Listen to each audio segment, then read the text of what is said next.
Irmãos e irmãs, abram comigo, por favor, a palavra do Senhor no livro do profeta Jonas, capítulo 4. Concluímos hoje, pela graça de Deus, a exposição no livro do profeta Jonas. Você pode revisá-la através dos vários recursos que nós temos. Livro do profeta Jonas, capítulo 4. Peço que você abra a palavra do Senhor. Se está com celular, tablet em mão, se você subir o dedinho, você pode colocar ele no não perturbe ou no modo avião, que assim você consegue apreciar a palavra sem interrupções ou nada concorrendo com ela. Livro do profeta Jonas. Vamos começar a partir do versículo 10 do capítulo 3. Jonas, capítulo 3, versículo 10. Viu Deus o que fizeram, como se converteram do seu mau caminho, e Deus se arrependeu do mal que tinha dito lhes faria e não o fez. Com isso, desgostou-se Jonas extremamente e ficou irado. E orou ao Senhor e disse: Ah, Senhor, não foi isso que eu disse, estando ainda na minha terra? Por isso me adiantei, fugindo para Tarsis, pois sabia que és Deus clemente e misericordioso, e tardio em irar-se, grande em benignidade, e que te arrependes do mal. Peço-te, pois, ó Senhor, tira-me a vida, porque melhor me é morrer do que viver. E disse o Senhor: é razoável esta tua ira? Então Jonas saiu da cidade e assentou-se ao oriente da mesma, e ali fez uma enramada e repousou debaixo dela à sombra, até ver o que ia acontecer à cidade.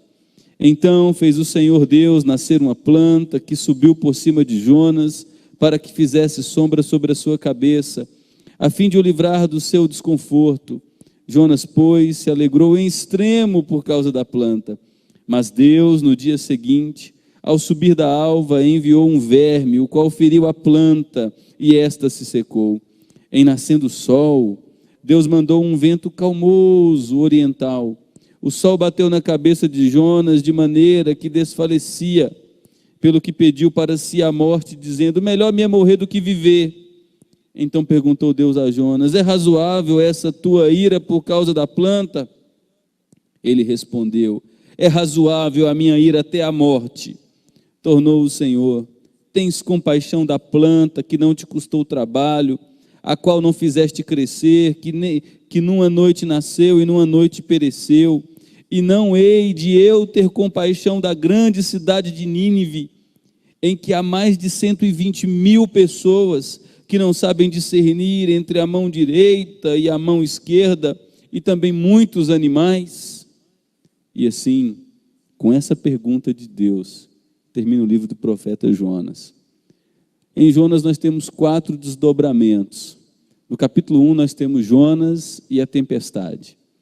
No capítulo 2 nós temos Jonas e o peixe. No capítulo 3 nós temos Jonas na cidade. E agora no capítulo 4 nós temos Jonas e Deus. E nós temos um Deus alegre por uma cidade que se arrepende, e um profeta diante de um dos maiores avivamentos da história, profundamente magoado com Deus e irado. O livro de Jonas termina falando não apenas da conversão dos ninivitas, mas da rebelião desse profeta, que está colhendo frutos de uma obra que é o sonho de todos os pregadores de Deus. Enquanto toda a cidade de Nínive caminha para a luz, o homem que estava na luz vai para as trevas. Enquanto os ímpios se derretem, o coração do profeta se endurece. Todos nós podemos enfrentar 3 grandes perigos. Primeiro é o perigo de pregar aos outros e não se deleitar no poder da mensagem. Nós podemos pregar aos outros e não termos prazer no poder das Escrituras. Tem gente se convertendo, tem gente se rendendo à obra maravilhosa de Deus, mas o coração desse servo está endurecido. Ele tinha pressupostos muito firmes, ele odiava aqueles homens e ele não os queria salvos. Ele crê no poder da mensagem, mas ele não se deleita nos resultados dessa mensagem. O segundo risco que a gente corre é o perigo de se cansar da obra e na obra. Jonas prega, vê uma multidão se convertendo, cansado do agir de Deus, que contraria o seu desejo, ele sobe uma montanha, faz uma enramada para si, uma estrutura, para se abrigar do calor do sol, e diz: eu quero que eles morram, eu vou esperar que a palavra de Deus se cumpra. Depois de 40 dias ele vai julgar essa cidade. Jonas está cansado da maneira como Deus age. Jonas não tem alegria na benignidade, na misericórdia, no amor e na bondade de Deus. Ele está cansado da obra e está cansado na obra. Não são poucos aqueles que começam a desenvolver uma rotina mecânica, associa a igreja com esse prédio, mas não tem mais prazer na intimidade com Deus. Não ouve Deus falar a ele no dia a dia, através da singeleza e da simplicidade da palavra no interior do quarto em secreto. Se tornaram mecânicos, se tornaram áridos, se tornaram religiosos. Jonas está cansado da obra e ficou cansado na obra. O terceiro risco que todos nós sofremos é o perigo de fazermos a obra de Deus, mas não ficarmos felizes com o Deus da obra. Jonas está profundamente machucado com a maneira como Deus age. E ele vai descrever: és clemente, bondoso, misericordioso. Quando tudo isso se volta para mim, é benéfico. Quando isso alcança os meus inimigos, é intolerável. Que risco terrível. O risco de fazer a obra de Deus, mas não se deleitar mais nos resultados da obra de Deus. Quando a gente analisa o texto, a gente vê um homem complicado, um homem irado com Deus, machucado com a maneira como Deus age. E o versículo 1 nos mostra Jonas, que é um homem que se desgosta daquilo que Deus gosta. Veja como começa o capítulo 4. Com isso, com a conversão toda de Nínive, o maior avivamento da história, Jonas desgostou-se extremamente e ficou irado. A palavra irado aqui significa quente, está pegando fogo. Jonas é um homem que desgosta daquilo que Deus gosta. E Jonas se desgosta de duas coisas. O capítulo 3, versículo 10, nos fala da conversão dos ninivitas. E Jonas se desgosta da compaixão de Deus. Ele vai dizer no versículo 11, que isso está contrariando ele. Jonas é um homem contraditório. Ele está profundamente machucado com a maneira como Deus é benigno, é bondoso, é perdoador. E a nossa justiça muitas vezes é semelhante à justiça de Deus. Deus, por que o Senhor não o pune? Não vê o mal que me faz? Por que o Senhor não a fere? Não vê o prejuízo que me causou? Por que o Senhor não aplica aquele juízo daquele Deus irado sobre ele? Sobre mim não. Sobre ele ou sobre ela. Eu não aprecio essa maneira paciente do Senhor agir com as pessoas. Isso me causa mal. O Senhor não está vendo o mal que as pessoas me causam, e o Senhor permanece oculto, silencioso, omisso, negligente. Jonas se desgosta daquilo que Deus gosta. Deus gosta de ver gente quebrada, arrependida aos pés dele. O verso 2 vai nos dizer que Jonas é um homem que ora somente para reclamar de Deus. E orou Jonas ao Senhor e disse: não foi isso que eu te disse, estando ainda na minha terra? Por isso me adiantei fugindo para Tarsis, pois sabia que és Deus clemente, cheio de misericórdia, tardio em irar-se, grande em benignidade. E tem um detalhe: o Senhor se arrepende. Quando as pessoas mudam o seu caminho, o Senhor também muda. O Senhor se torna bondoso, compassivo com elas. Jonas é um homem que não tem prazer na oração. Um profeta, ele só ora 2 vezes nesse livro. Jonas ora no capítulo 2, quando ele está passando por situações dificílimas dentro do ventre do peixe, e ele precisava ser salvo. E agora ele ora no capítulo 4, porque ele está desgostoso com a cidade de Nínive. Então Jonas é um homem egoísta. Ele ora e ora pouco, e quando ora, ora mal. Nas 2 ocasiões, Jonas só pensava em si. Ele não orava para se deleitar em Deus e na vontade de Deus. O foco do coração de Jonas não é o benefício dos outros, mas o benefício seu. Esse é o diagnóstico desse homem. O versículo 3 nos mostra ainda um homem que quer morrer, porque tem gente querendo viver. Veja o que nos diz: peço-te, pois, ó Deus, tira minha vida, porque melhor me é morrer do que viver. Jonas, ele está deprimido porque Deus está celebrando a salvação de pessoas. Jonas se entristece com aquilo que alegra o coração de Deus. Olha que complicado isso aqui, meus irmãos e irmãs. Jonas quer morrer porque tem gente querendo viver. E Jonas quer morrer porque ele está desgostoso com a bondade, a misericórdia, a compaixão, a benignidade, e Deus estendeu seu coração em direção de pessoas que se arrependem. Jonas quer morrer por duas razões. Primeiro, porque ele pensa em sua reputação antes da reputação de Deus. Eu saí andando pela cidade dizendo que em 40 dias ela seria destruída. E a minha reputação de profeta? Minha palavra não se cumpriu. Eu serei agora ridicularizado, tido por falso profeta em minha terra. Mas Jonas não sabia de que na mensagem do profeta estava embutida a premissa de que, quando o profeta pregasse, se o povo que recebia aquela mensagem dura se arrependesse, Deus inclinaria até o povo o seu coração. Se o meu povo, que se chama pelo meu nome, orar, se humilhar, orar, me buscar, se arrepender, se converter, então eu ouvirei dos céus, perdoarei os seus pecados e sararei a sua terra. Deus não tem prazer na morte do perverso, o seu desejo é que todos se arrependem e cheguem ao conhecimento da salvação. Jonas perde essa perspectiva. A segunda razão desse desejo de Jonas morrer é esse nacionalismo dele cheio de idolatria. Jonas era idólatra.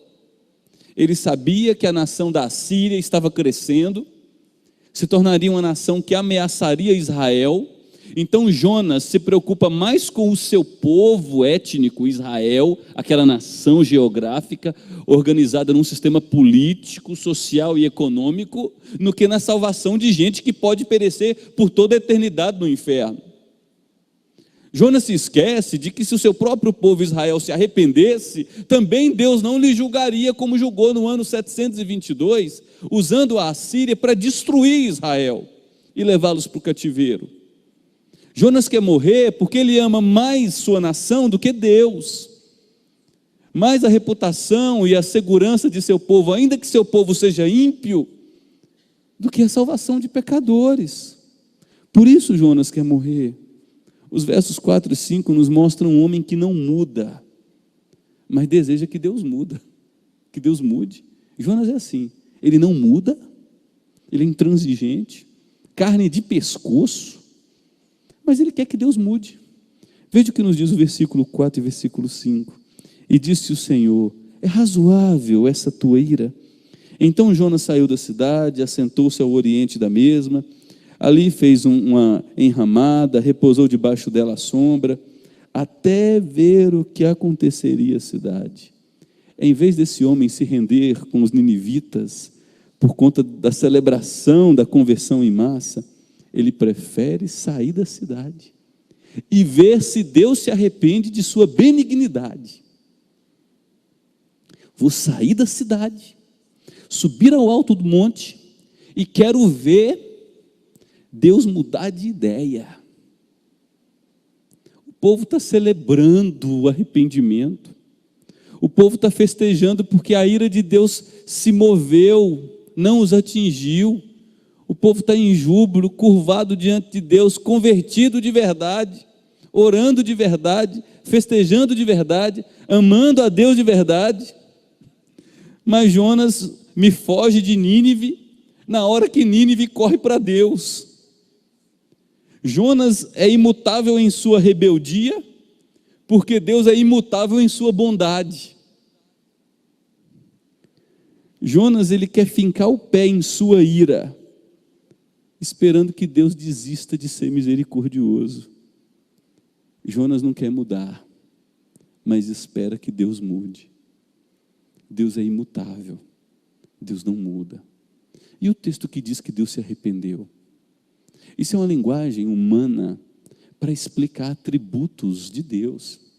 É aquilo que a gente na teologia chama de antropopatismo. Antropos, homem, patos, sentimento. A gente atribui a Deus sentimentos humanos para entender um pouco aquilo que Ele revela de si. Deus diz, olha, eu vou destruir Nínive, mas há essa premissa na fala profética. Se o povo se arrepender, Deus diz, eu vou abençoá-los. Não foi Deus quem mudou, foi o povo quem mudou sua atitude diante do pecado. Chamou o pecado de pecado, se converteu de seus maus caminhos e se voltou para Deus. E o que Deus é, em seu caráter, Deus bondoso, Deus amoroso, Deus justo, fiel, misericordioso, que não tem prazer na morte do perverso. Jonas é um homem que não muda, mas espera que Deus mude. E como muitos de nós permanecemos endurecidos diante de tantos feitos de Deus. Eu dei uma palavra e não volto. Eu sou assim. Cuidado. Deus, Ele conhece as nossas limitações. Nós somos finitos, só Deus é infinito. Nós somos limitados, só Deus é ilimitado. Nós erramos, só Deus não erra. Nós devemos mudar. A humildade é uma marca de um discípulo de Jesus. O humilde é aquele que diz, eu errei. Quero confessar meu pecado a Ti. Eu estava andando por essa direção e por tanto tempo eu permaneci um tolo, cego nesse caminho. Eu quero dizer que a partir de hoje, minha direção será outra. O versículo 6 até o versículo 8 nos mostra um homem que se desgosta quando outros são abençoados, mas se alegra somente quando ele é abençoado. Esse é Jonas. Se entristece quando outros são abençoados e só se alegra quando ele é abençoado. Veja o que nos diz os versos 6 a 8. Então fez o Senhor Deus nascer uma planta. Essa planta sobe por cima de Jonas para que fizesse sombra sobre sua cabeça, a fim de o livrar do seu desconforto. Jonas se alegrou em extremo por causa da planta, mas a situação vai mudar. No dia seguinte, ao subir da alva, Deus enviou um verme que feriu a planta e esta secou. O sol nascendo, Deus mandou um vento calmoso oriental.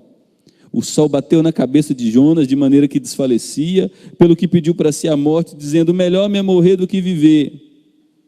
A primeira vez que o livro nos fala da alegria do profeta Jonas é por uma razão pessoal e egoísta.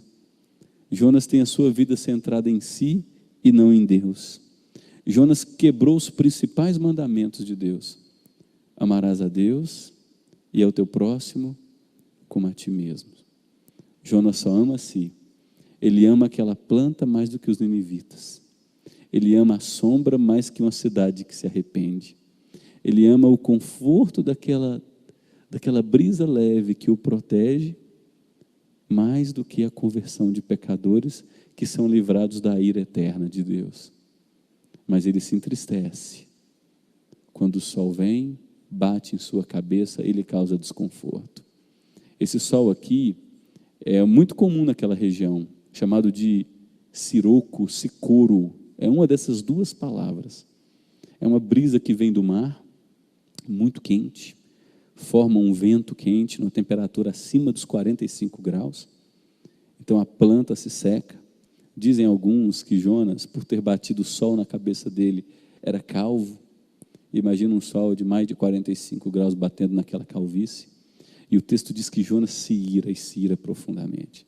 Quando vem esse vento quente, muito comum no Oriente, até os animais se escondem. Nem os pássaros aguentam. Eles vão para trás das folhas, abaixam o bico, abrem as asas. Quem está nas lavouras, nos campos, procura refúgio. Tamanho desconforto trazido pelo calor desse sol, por essa brisa aquecida vinda pelo vento. Jonas experimenta isso. E o texto termina nos mostrando um homem que ama mais as coisas do que as pessoas. Verso 9, o verso 10. Então perguntou Deus a Jonas, e essa é a segunda vez que Deus pergunta a Jonas. A primeira é no verso 4, agora no verso 9. É razoável essa tua ira? E agora Deus explica, por causa da planta. Eu sei qual é o teu problema. O teu problema é teu coração. Você é egoísta, você é cobiçoso. Você pensa mais em si do que nos outros. Você pensa mais nos seus prazeres e no seu conforto do que na salvação de milhares de pessoas que têm a ver com toda a eternidade, livres do inferno. Esse é o teu problema: egoísmo, idolatria, vaidade. É razoável essa tua ira? E veja a petulância de Jonas. É razoável a minha ira até a morte? É razoável, sim. Afronta Deus, olha nos olhos de Deus e quer bater de frente com Deus. Jonas teria se alegrado com a destruição das pessoas e ficou triste com a destruição de uma planta. Jonas amava mais as coisas do que a Deus. A planta se transformou em pessoas e as pessoas se transformaram em coisas. Se as pessoas tivessem sido destruídas, o coração de Jonas estaria em paz. Se as coisas tivessem sido preservadas, o coração de Jonas estaria alegre. Jonas se preocupa mais com as coisas que com as pessoas. O livro termina com uma pergunta, no versículo 10 e 11, feita por Deus. E essa pergunta, gente, ela continua aberta, porque Jonas não poderia respondê-la. Jonas está mais de 2.500 anos longe da gente. Deus deixou essa pergunta aberta, porque Ele deseja que eu e você respondamos a ela. Porque não é apenas Jonas que precisa responder essa pergunta. Eu e você também temos que dar uma resposta a ela. Jonas sou eu, Jonas é você. Jonas está debaixo da nossa pele. Jonas está dentro do nosso coração. E a pergunta, como termina o livro de Jonas, é: tens compaixão da planta que não te custou trabalho, a qual não fizeste crescer, que numa noite nasceu e numa noite morreu? E não hei eu de ter compaixão da grande cidade de Nínive, em que há mais de 120.000 pessoas que não sabem discernir entre a mão direita e a esquerda, e também muitos animais? É assim que termina o livro de Jonas. Nós não sabemos se Jonas se arrependeu, se seguiu seu caminho amargurado até o fim da vida. Não sabemos se sua ira cessou ou se permaneceu aquecido em seu coração, raivoso contra Deus. A pergunta segue, e a pergunta nos alcança nessa noite. Nós temos ouvido a voz de Deus nos chamando para pregar o Evangelho, quer seja oportuno, quer não, a tempo e fora de tempo.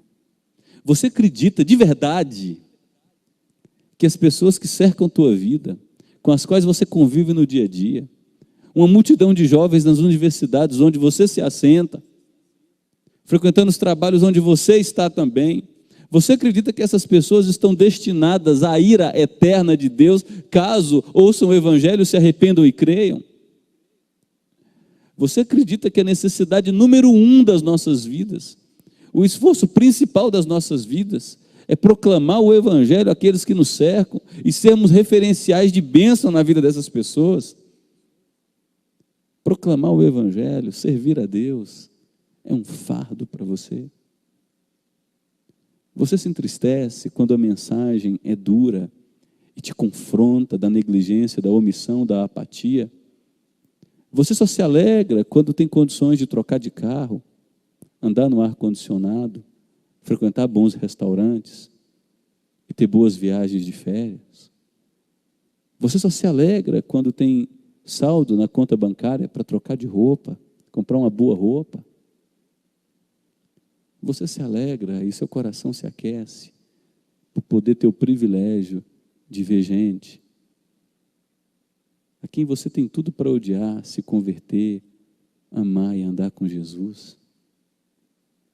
Você tem dado do seu suor, da sua saúde, da sua sanidade, do seu bolso, para que pessoas se convertam? Essa é a pergunta que fecha o livro de Jonas. Poxa, meu querido, você se entristeceu por causa de uma planta. Você ficou irado e pediu a morte por causa de um calorzinho do sol na tua cabeça. E você acertou, cheio de benignidade, bondade, misericórdia, clemência. Não vou ter prazer no arrependimento de 120 mil pessoas que não sabem discernir a mão direita da esquerda. Provavelmente Deus se refere aqui a crianças. Era uma cidade com 500 a 600 mil pessoas, mais de 500 mil de habitantes, arrependidos no pó e na cinza, até os animais. Jonas, você acha que a sua agenda é minha agenda? Você acha que não são essas coisas que me constrangem? A natureza da igreja, a natureza do povo de Deus é ser um povo missionário. O livro de Jonas é o livro mais missional da Bíblia. E nos mostra que quem tem mais interesse na obra missionária é o próprio Deus e não a gente.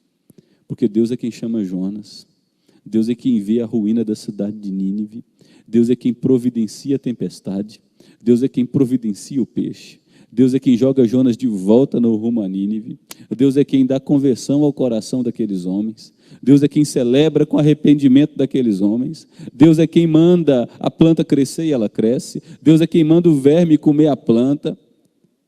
E Deus é quem diz: eu tenho prazer na morte, no arrependimento do perverso. Eu tenho alegria quando alguém se curva. Muitas igrejas viraram clube social, meus irmãos. Muitas igrejas viraram uma passarela com desfile de moda, onde amigos, compadres de esportes e de outros hobbies se reúnem num fim de semana para cumprir um ritual religioso. Isso é maldito. Isso fere a glória de Deus, isso desonra o nome de Deus. Jonas termina com essa pergunta: você tem mais prazer na conta bancária, no conforto, nas viagens? E veja que as nossas campanhas de oração, via de regra, são só para pedir todas essas coisas. Você não vê a igreja cheia para chorar, para que pecador se arrependa. Você vê a igreja cheia para chorar a bênção que perdeu. Restitui, traz de volta o que é meu. O que o diabo levou, traz de volta. Só que nós não estamos chorando por pessoas que estão escravizadas pelo diabo e que Deus deseja usar a minha vida e a sua como instrumento de salvação. E você? Tem alegria quando um pecador se arrepende? Vá para a tua casa, diz Jesus. Volta para os teus e conte a eles como Deus teve compaixão de você. Talvez não seja necessário você ir para longe, não. Talvez a maior obra missionária esteja dentro da tua casa. Talvez o teu grande desafio seja amar o teu marido, respeitá-lo, sujeitar-se a ele, orar por ele, caminhar com ele, pregar para ele e, ainda que ele não saiba, testemunhar, sem palavras sequer, para que ele seja ganho sem nenhuma palavra, caso seja resistente ao evangelho. Talvez sua maior obra missionária seja com a tua esposa, aquela mulher dura, vaidosa, de mentalidade fútil e banal, com o coração e o ventre enraizado nessa vida. Talvez é ali onde você vai ter que pregar, orar, gemer, chorar, labutar. Talvez o seu maior desafio seja com seus filhos, endurecidos e distantes. Há vários meses eu tive a tristeza de aconselhar um rapaz de uma outra cidade que desde a infância cresceu na igreja. E ele virou para sua esposa e disse: eu não creio na Bíblia, porque é um livro de uma outra época, de uma outra cultura. Para mim os valores hoje são outros. O que define a verdade são outros padrões. Talvez este seja o seu desafio como pai e como mãe. Orar por um filho assim, gemer por um filho assim, e deixar esse filho escorrer pelos seus dedos, para que ele experimente as consequências terríveis de suas escolhas, a fim de que ele volte, como o filho pródigo volta quando se lembra do amor do pai. Talvez Deus está te chamando para um belo ministério entre mulheres, um trabalho entre homens. Talvez Deus está te levantando para um trabalho na universidade, nada grande, talvez na tua sala. Talvez Deus está te levantando como um conselheiro, aquele que é pronto para ouvir, tardio para falar. Porque até o tolo, quando se cala, é tido por sábio. Talvez Deus está te chamando para ser um hospitaleiro, abrir tua casa para receber pessoas, e dali nascer uma igreja. O evangelho é pregado, é ensinado e Jesus é adorado. Você se entristeceu com uma planta que nasceu e no outro dia morreu. Não hei de eu ter compaixão da grande cidade de Nínive, na qual há 120.000 pessoas que não sabem discernir a mão esquerda da direita, sem contar os animais. E assim termina o livro de Jonas, com essa pergunta feita a mim e a você. Você tem compaixão de quem Deus tem compaixão? Seu coração está conectado à agenda da eternidade. Você se preocupa em saber que ainda que você precise abrir mão de muita coisa, você obedecerá a Deus. Você se preocupa em conhecer a vontade de Deus. Você se preocupa em confrontar o seu coração quando ele naturalmente vai contra todos os desígnios de Deus para a sua vida. E se você deseja andar com Deus, se você deseja ouvir a voz de Deus, se você deseja ser usado por Deus, não se preocupe. Você verá muita coisa boa acontecendo e você se alegrará com o que Deus está fazendo. Que Deus livre a mim e a você de um coração de Jonas e nos dê o coração de Jesus. Aquele que chama uma multidão e diz: vinde a mim, todos os que estáis cansados e sobrecarregados, e eu vos aliviarei. Que o seu coração seja parecido com o de Jesus, que para os seus algozes ele diz: Pai, perdoa-lhes porque não sabem o que fazem. Jonas sai da cidade para esperar as pessoas morrerem. Jesus sai da cidade para morrer pelas pessoas. Eu oro para que a nossa vida tenha um pouco das marcas desse a quem dizemos servir.